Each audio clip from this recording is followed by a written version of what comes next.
সত্যি বলতে বিপদ যে কখনো বলে কয়ে আসে না সেটা আজকে আমি খুব ভালোভাবে প্রমাণ পেয়েছি। এই ভিডিওটা হলো আমি একদিন আগে গিয়েছিলাম রবিবার দিয়েছিলাম হলো চিড়িয়াখানা। তো সত্যি বলতে খুব আনন্দ নিয়েই যাচ্ছিলাম কারণ অনেক দিন পর আমরা যাচ্ছিলাম কিন্তু চিড়িয়াখানা। আর এইখানে দেখতেই পাচ্ছ আমি মাথায় টুপি বেঁধে নিয়েছি, তার কারণটা হলো আমার প্রচণ্ড সর্দি তার সাথে কাশি, সেই জন্যে। আর সাজগোজ দেখলে তো হবে না, মাথায় রুমাল টুপিটা কিন্তু আগে ধারেই পরে নিয়েছি। তো যেটা আমি তোমাদের বলছিলাম যে আমি যখন তোমরা সবাই জানো যে আর কি চিড়িয়াখানায় যেতে হলে মানে যে রাস্তা পার করার জন্য যে চলন্ত সিঁড়িগুলো থাকে না, ব্রিজ থাকে, তো সেটাই আমি শিনুকে নিয়ে উঠতে গিয়ে পড়ে গিয়েছিলাম। তো এখানে বেশ আমার লেগেছিল, আমি প্রথমে বুঝতে পারিনি এতটা লেগেছে, তবে পরে পরে দেখলাম হাতে বেশ চোট লেগেছে, সাথে পায়েও অনেকটা রক্ত বসে গেছে। তো ওই যে বললামই বিপদ কখনো মানে বলে কয়ে আসে না। আনন্দ নিয়ে যাচ্ছিলাম, মুডটা একটু খারাপ হয়ে গিয়েছিল বটে, কারণ আমার কিছু হলে ঠিক আছে, তো যাকগে ছাড়ো, কি আর বলবো, যেটা হওয়ার হয়ে গেছে, যেটা আর কি হওয়ার কথা ছিল সেটা হয়ে গেছে। যাকগে আমার একটু চোট লাগলেও ছেলেটার কিন্তু সেরমভাবে লাগেনি, এটাই একটা ব্যাপার। তো তারপরে আবার একটু ফ্রি হয়ে গিয়েছিলাম, পরে প্রথম চটকাটায় একদমই বড্ড বেশি কেন জানি না অড লাগছিল। তো যাকগে তারপর দেখো আমরা সকালবেলা গিয়েই আর কি একটু খাওয়া দাওয়া সেরে ঘুরে নিয়েছিলাম। তো এইদিকে দেখো অ্যানাকন্ডা হলুদ সাপটা দেখালাম, তার আগে তোমাদের কুমির দেখিয়েছি। তো বেশ আমি অনেক দিন পর বলছি কেন, অনেক বছর পর আমি গিয়েছিলাম।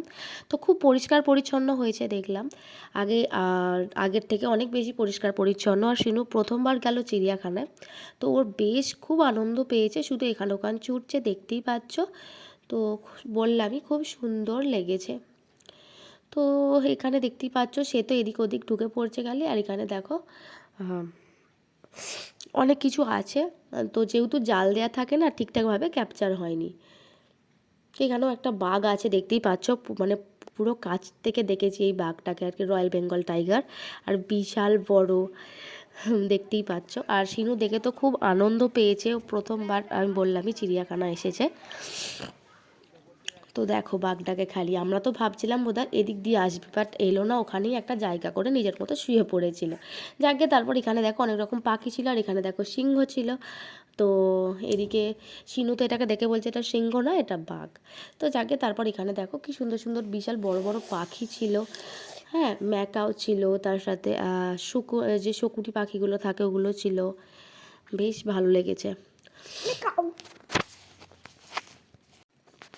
তো তারপর আমরাও ঘুরে ঘুরে এই যে আমি গিয়েছিলাম, তো দিদিভাইয়ের একটা কাজ ছিল ওইদিকে, দিদিভাই তাই যায়নি, আমরা 3-4 জনে গিয়েছিলাম। আর এই যে হাতি, তো শিনু দেখে প্রচণ্ড খুশি হয়েছে, তার বাবা তো সবসময় কোলে নিয়ে নিয়ে দাঁড়িয়েছিল। তো যাকে তারপর এদিকে কুমিরগুলোকে দেখতেই পাচ্ছ, প্রথম চটকায় দেখলে তো মানে বুঝতেই পারা যাবে না এরা বেঁচে আছে নাকি, মানে আর কি সাজিয়ে রাখা হয়েছে। তারপর দেখলাম না, এরা বেঁচে আছে, নড়ছে আর কি। তারপর এদিকে দেখো কত রকমের সাপ, সব নাম তো আর মনে নেই।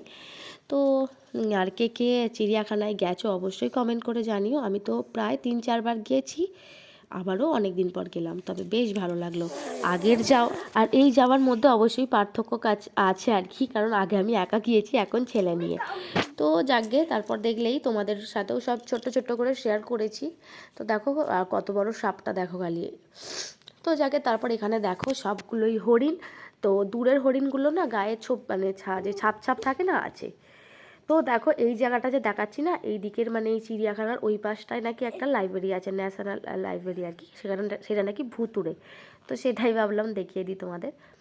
তো তারপর দেখো এটা হচ্ছে একটা মানে হরিণই একটা প্রজাতি আর কি, ওরা বেরোতে চাইছে। তো তারপরও অনেক কিছুই দেখেছি যেগুলো তোমাদেরকে আর কি দেখাচ্ছি। দেখো কি সুন্দর একটা পাখি। আর দেখো এদিকে ছিল হচ্ছে ভাল্লুক, সেই দেখো গেটের ওইদিকে দুটো ভাল্লুক একসাথে আছে। তো যাকেই ভালো বললাম না, আমাদের থেকে সব থেকে বেশি আনন্দ পেয়েছে হচ্ছে শিনু, আর এইদিকে দেখো আর একটা ভাল্লুক, মানে দুটো ভাল্লুক ছিল, দুটো না সরি তিনটে, দুটো ওইদিকে ছিল একটা এদিকে। তো তারপর আমরা প্রায় ঘুরেছিলাম, প্রায় 1.5 ঘন্টায় আর কি লেগেছিলো আমাদের পুরোপুরি ঘুরতে আর কি। তো আমাকে কেমন লাগছে সেটা অবশ্যই জানাতে বলো না, যদিও বা ছবি এর আগেই আমি পোস্ট করে দিয়েছি। তো এখানে দেখো জেব্রা আছে। তো আর কি যেদের যে ঘরের কালার আর জেব্রার গায়ের কালারগুলো একদম সেম টু সেম হয়ে গেছে। আর এদিকে দেখো শিম্পাঞ্জি মহাশয় বসে আছেন। তো আমরা ছবি তুলছি বলে উনি কিন্তু আবার পোজ দিয়ে বসে পড়েছিলেন, ঠিক আছে। তো যাকে তারপর আমরা বেরিয়ে পড়েছিলাম প্রায় 1:30-2 নাগাদ, আমাদের গাড়ি আসছিল। তো দেখতেই পাচ্ছ, তারপরে আর কি গাড়িতে বসে সোজা বাড়ির পথে আর কি। তো যাকগে, আজকে একটা বড় বিপদের হাত থেকে রক্ষা পেয়েছি, অঘটন হতে হতে বেঁচেছি। তো পরে পরে বুঝতে পেরেছি সারা শরীরই প্রায় ব্যথা পড়ে গিয়ে। তো তারপরে আসার পথে একটা আর কি এখানে ছিল, মানে রেস্টুরেন্ট কি ক্যাফে কি বলবো একটা ছিল, সেখানে একটু ঢুকেছিলাম। তবে এই যে ক্যাফেটা আছে এর অ্যাম্বিয়েন্সটা কিন্তু খুব সুন্দর, দেখতেই পাচ্ছ। তবে একটাই দুঃখের ব্যাপার হলো, মানে এখানে যে সিকিউরিটি গার্ডটা আছে উনি বলছেন যে এখানে শুধু সবাই ছবি তুলতে আসে ম্যাডাম, তো ছবি তুলে নিয়ে চলে যায়। এটা অবাক লাগলো। তবে এখানকার খাবার কিন্তু খুবই টেস্টি। আমি যদিও বা প্রথমবার এলাম, তো আমরা এখানে আর কি ট্রাই করেছিলাম হলো ফিশ ফিঙ্গার, যেটা ছিল খুবই ভালো, মাছটাও ছিল খুব ফ্রেশ। এদিকে শিনুবাবু আর কি রেস্টুরেন্টের কার্ড দেখছে, মেনু কার্ড দেখতেই পাচ্ছ। তো কি বলছে বোঝা মুশকিল ওর কথা। তো তারপর টুকটাক খাওয়া করে একটু ফটো টটো তুলে আমরা চলে এসেছিলাম বাড়ি। চলো আজকের মতো ভিডিওটা এইটুকুই। ভিডিওটি ভালো লাগলে লাইক শেয়ার কমেন্ট করতে ভুলো না। টাটা।